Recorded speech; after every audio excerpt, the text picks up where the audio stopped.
Seveso, a quiet town in northern Italy, lay peaceful on the afternoon of July 10, 1976. Families relaxed in their gardens, children played in the streets, and life moved at its usual gentle pace. No one had the slightest idea that a chemical disaster was about to unfold above their heads. That afternoon, at the Seveso chemical plant in Meda, something went terribly wrong. A safety valve gave way during a routine operation. Unknown to the workers, a chemical reaction had begun spiraling out of control. The plant was producing trichlorophenol, a compound used to make herbicides and disinfectants. But this batch had overheated, setting off a runaway reaction. Pressure built up rapidly inside the reactor. At 12:37 p.m., the safety valve burst open, releasing a white cloud of gas into the air. It looked harmless, almost like steam, but it carried something deadly: dioxin. The specific form of dioxin released was TCDD, an incredibly toxic compound. Even tiny amounts can cause severe harm to animals and humans. It has been linked to cancer, immune disorders, and birth defects. At first, the factory workers didn't grasp the seriousness of the release. No alarms were raised. Production paused briefly, then resumed as if nothing had happened. Within hours, animals in the surrounding areas began to act strangely. Birds fell from the sky, and pets became lethargic. Farmers started finding rabbits and chickens dead in their pens. By the next day, gardens and fields were showing signs of decay. Leaves curled, and crops began to wither for no apparent reason. The plant seemed to be poisoned by something unseen. Local children started showing skin lesions and unusual acne. These symptoms would later be identified as chloracne, a telltale sign of dioxin poisoning.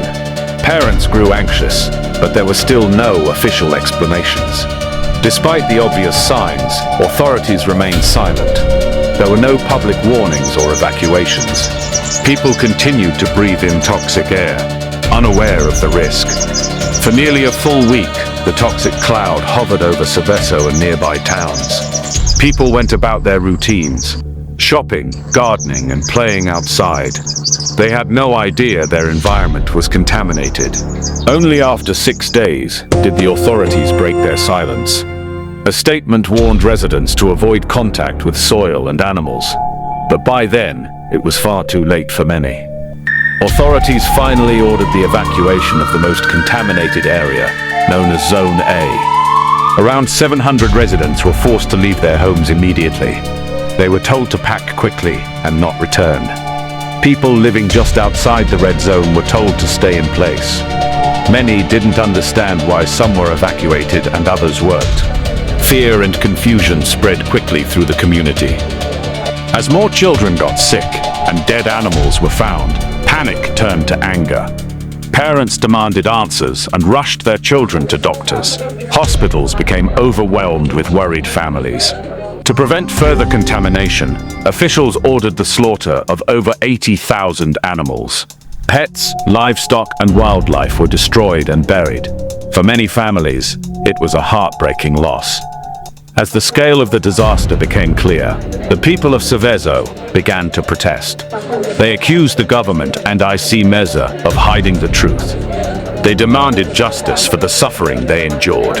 The Seveso chemical plant was permanently closed. Investigations began, exposing shocking lapses in safety procedures. The factory had no proper emergency plan for a leak of this scale. News of the disaster spread across Europe and beyond. Reporters arrived to document the damage and hear from affected families. The world was stunned by what it saw.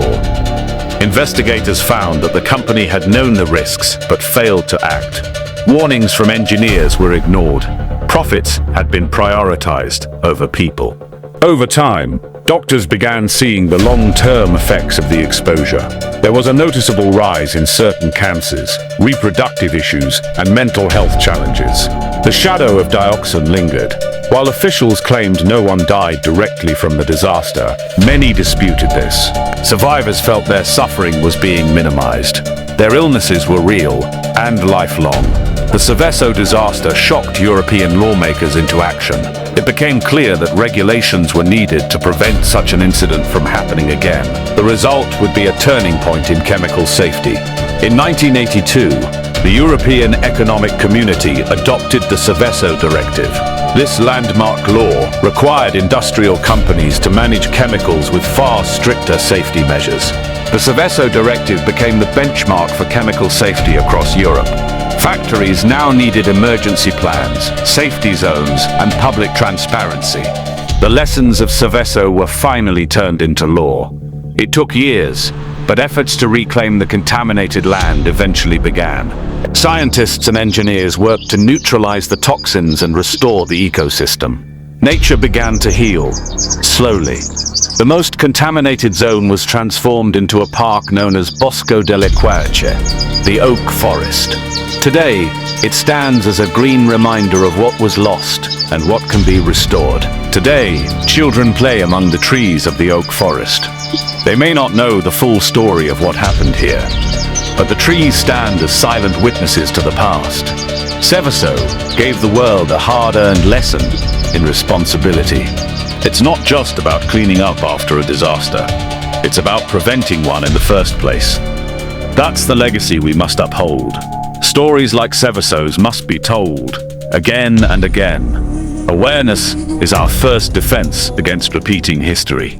Silence, as Seveso taught us, is dangerous. The people of Seveso suffered so future generations wouldn't have to. Their story changed policy, safety, and the way we handle danger. We owe it to them to remember.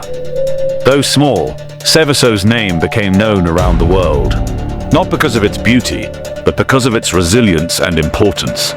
It reminds us that no town is too small to matter. The Seveso disaster must remain more than a chapter in history books. It must be a rallying cry for safer industries, honest leadership, and a healthier planet. Never again should such a cloud fall over a town.